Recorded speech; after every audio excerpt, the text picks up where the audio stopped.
Hey guys, I've done a lot of GM products and I've done a Chrysler product. I've done an import. So today I'm going to do a Ford product.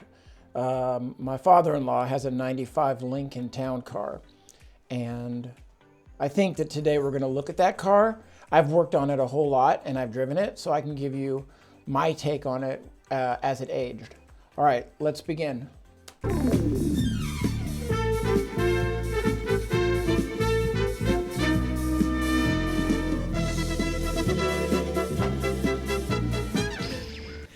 There's a big wave rising in the luxury car waters, and it's coming from the east. The introduction of new high-end cars from Nissan and Toyota. No one knows exactly how successful these new cars will be, but it seems like Detroit in some ways is making an effort to head off the latest Japanese assault on the car market. You'd never know it by looking at this 1989 version of the quintessential American Luxo boat. My dad's boss in the military had one like this, but it was blue, and I remember waxing it up for his son's wedding. The Lincoln Towncar. But to prove our point, let's see what Lincoln's done to the Towncar for 1990. When you tamper with a legend, the risks are high. When that legend is the Lincoln Towncar, with some of the most stubborn buyers going, the risks become almost unacceptable. But to Ford's credit, they knew that while the Seeing a Lincoln Towncar on the high banks like that is kind of comical, because if you were to pick a car that was the opposite of a race car, it would be this Lincoln Towncar. 1980 vintage Towncar was still selling well. See how it bounces up and down? It has a rear air suspension. It's definitely 100% not needing to be up on these high banks. It could easily become tomorrow's fire sale. But how do you change a car that buyers want just as it is? The answer is carefully, making sure. I like the front end styling of this. Now, is this a car that I would drive myself? Probably not. But as it goes, the front end styling, the grille and the lights, it's in your face, but it's also minimalistic, and it looks really clean, and I like that. That each change increases appeal while leaving the basic character untouched. To bring the Towncar styling into the 90s, Ford borrowed some of. My father-in-law's car has different wheels and tires, but it's the same color as this one is. And from this angle, I'd have to say the headlights, as they wrap around into the fenders, they do look pretty good. And that color in person is beautiful. But the themes from the smaller Continental. Large wraparound headlamps, less chrome, and a generally more svelte look. Yet the formal roofline is still present, and all fender ends continue to make. Again, I've said this many times. I'm a big fan of the light bar that connects each taillight. That goes the width of the trunk lid. I really do like that. And I think the chrome on the rear bumper, it isn't overdone, so I think it looks really good. Right angles. The result is a conservatively modern yet extremely rich-looking big car. This is a big car. This is really long. Like, this is not a joke. This thing is probably longer than most cars that anyone I know drives. That is actually longer and taller than last year. In the restyling, Ford attacked two big negatives of the old design: drag and noise.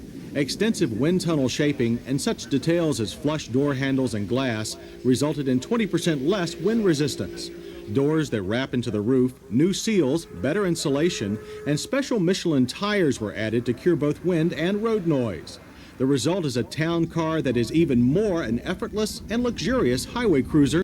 All you got to do when you're looking from the back seat of this car out of the windshield is how much it bobs up and down.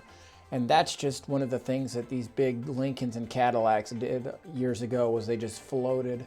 It almost felt like when you changed lanes, if you went to the left, you could feel the body go to the left, and then the wheels and the frame went right after it because it leaned so much. Than before. While all this will please most current town car owners looking to trade up, we found one change that we like, but many of them will not. There is no padded roof option. Padded roofs or vinyl roofs are terrible in my opinion. I know they were really big for 30, 40 years, But all they are to me is a place that if you have it out in the sun for a long period of time and that vinyl cracks or the padded roof cracks, it just lets water in and it destroys your roof. But there is no such heresy inside. Everything is again new yet familiar. Seats are broad and too flat, but both under leg and lower back. The seats, for me being my height, are really comfortable. I'll be honest, on a long trip, they're pretty comfortable. But the only problem for me is the headrests don't go up high enough. And you think that's kind of a small complaint, but I broke my neck. So some people are into big motors and manual transmissions and sport suspensions and air ride. I'm into headrests. Trust me, it's really important to me. And this car, the headrests don't work for me. Back support are much improved. Seat controls still reside on the door panel, but there's a storage nook there too. Seat position memory is available for the first time. Dash controls like the big knob for the lights, and the 3-lever automatic climate control panel work like before. While a stereo cassette radio is standard.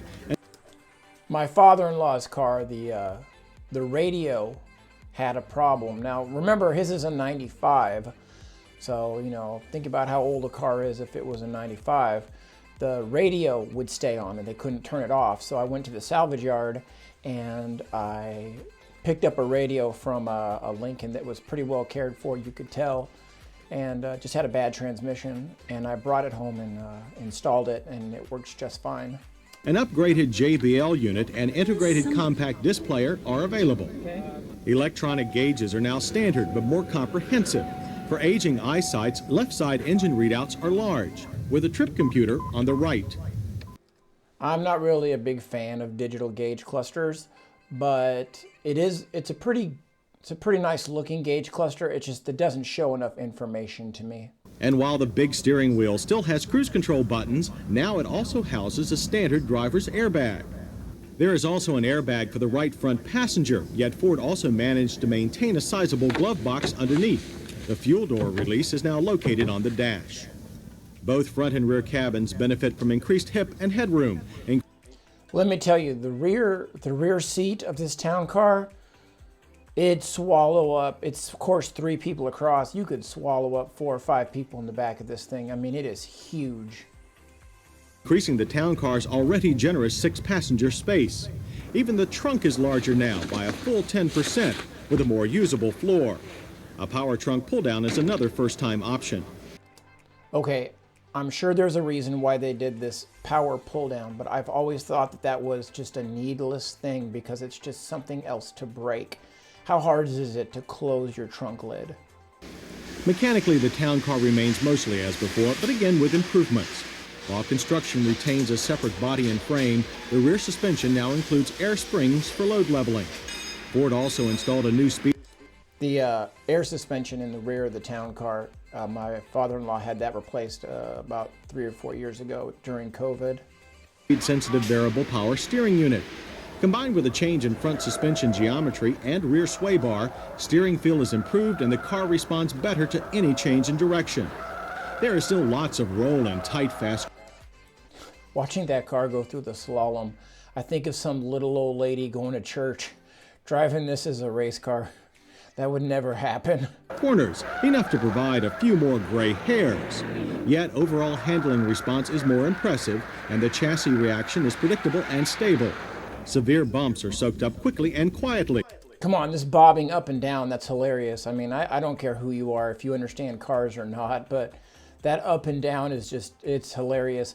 When I drove his town car with my fiance to Omaha, when you're in the lane, it bounces so much that I told her that the Lincoln hood ornament, if you looked at it, it's like the sight in a gun. Like it helps you keep, you said if you look right in the center, it helps you keep in your lane.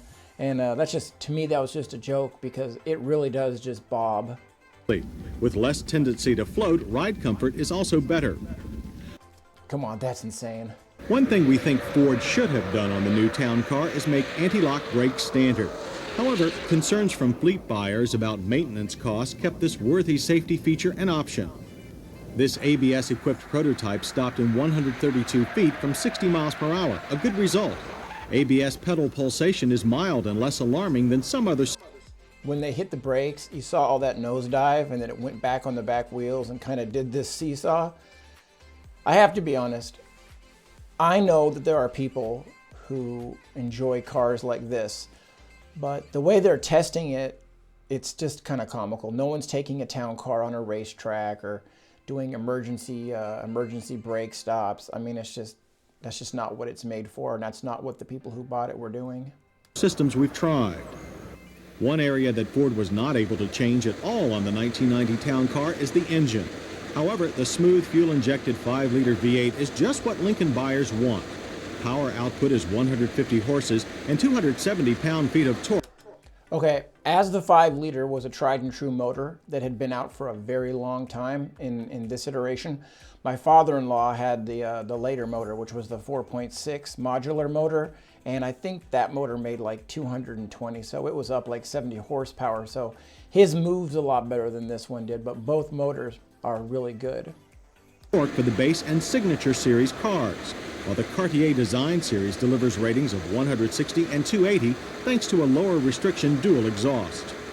As you might guess, with 2 tons of weight to pull around, acceleration times are less than rocket light. However, the 150 horsepower model we tested at Ford's Proving Ground managed a very acceptable 0 to 60 run at 11. Like I said, my father-in-law has about 220 horse, so with an added 70, the 0 to 60 time is far less. 8 seconds. Our quarter-mile times also averaged out fine to 18.1 seconds at 77. A new and much more powerful Town Car V8 is still at least a year away. The only transmission remains a column shift 4-speed automatic with well-matched gear ratios and generally smooth shift. It's a good transmission. My father-in-law's is a 4-speed and they put an overdrive on it for fuel mileage, and it does help. Shift points. Smoothness and shifts and in ride top our list of Town Car hits. Steering feel was also impressive. We also applaud the attractive, stately styling, quiet, luxurious interior, and high level of standard features, especially the twin front airbags. Based on our first impression with prototypes, the only things we found lacking in the mostly new Town Car are the lack of standard anti-lock brakes, much too flat seat bottoms, and more body rolling corners than what should be necessary for a smooth ride.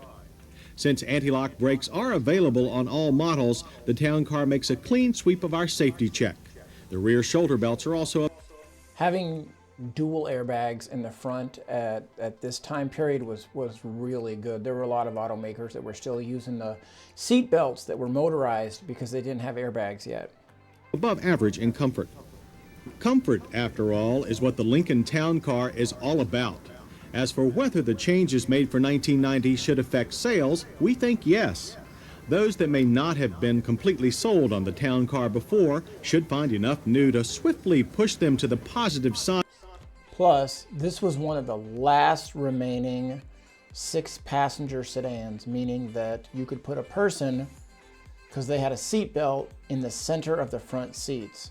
Remember those days when you used to be able to fit 3 people across in the front? Those days are gone. Side of the sales fence. As to the large and loyal clan that already own Town Cars and were afraid of change, take heart. The 1990 Lincoln Town Car remains the same, only now it's much, much better. Okay, my father-in-law's Town Car was this color, and it has less than 100,000 miles on it. And I've waxed the paint out many times, buffed it out, and it really does shine, and it shines really well. It's beautiful paint. Of course, my father-in-law's 91, and this car was his father's last car, and his father passed away at 95, so that can tell you, you keep things in the family like that. The interior of his car is in really good shape. I've done spark plug wires. I've replaced the radio. I've done brakes. They use the car when they go to, in Pella, they have a 3-day festival called the Tulip Time Festival. And in the parade, he has driven that Lincoln in the parade with his family, because you can fit a school bus full of people in this thing. Like I said, we took it to Omaha, and during COVID, they drove the car to their winter home in Arizona, and that's when he had to have the airbags put on because he was afraid that they were too old. Personally, I don't think I would own one of these cars just because it's not my style, but I can totally see why other people liked them. We had a guy in town who ran the auto parts store, the O'Reilly's auto parts store, and he had a tan 92 Lincoln Towncar. He had dropped it 1.5 inches in ground clearance. He put some bigger wheels on it, and it looked okay, but it still had that floaty suspension.